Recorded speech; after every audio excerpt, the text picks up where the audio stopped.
La clau de l'èxit de qualsevol producte o servei, a més de tenir un bon pla de màrqueting, és la capacitat per arribar realment al públic objectiu. Però qui és aquest públic objectiu i què li he de dir? I quan li he de dir? I com aconseguiré que arribi a mi? I com aconseguiré que em faci cas i que em compri tot el que faig? No t'acceleris. Just ara us ho anava a explicar. Que impacient.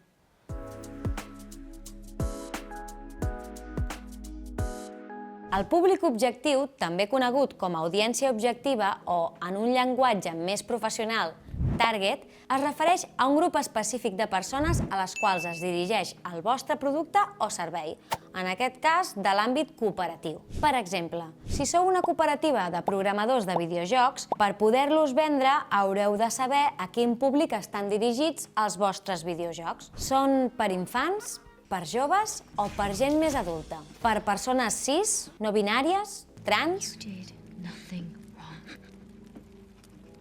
Per persones residents a Catalunya, a Espanya, al món?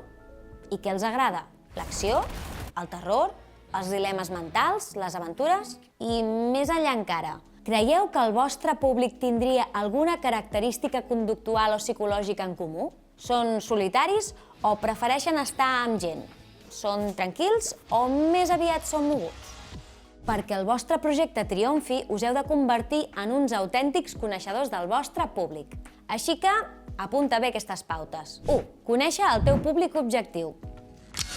No tothom necessita o valora el nostre producte o servei. Abans de realitzar qualsevol acció, és important comprendre a qui ens dirigim. Per això és necessari definir un perfil de buyer persona que ens ajudi a entendre i connectar amb el nostre client ideal. Un estudi de mercat ens permetrà identificar i elaborar aquest perfil tenint en compte, entre altres, les seves característiques demogràfiques, gènere, edat, estatus social, nivell formatiu, hàbits, interessos, preferències i desafiaments. 2. Definir el missatge. No doneu missatges abstractes que confonguin el personal. Heu d'invertir temps en definir el missatge per maximitzar l'impacte de la comunicació i aconseguir els objectius eficaçment. Un missatge clar i coherent ha de definir qui som, què fem i quina és la nostra proposta de valor. 3. Utilitzar la comunicació efectiva. Ara que ja coneixem el nostre públic objectiu, ens és més fàcil seleccionar els canals que millor s'alineen amb les seves preferències de consum. Si us dirigiu a persones grans, millor escollir mitjans tradicionals com premsa escrita,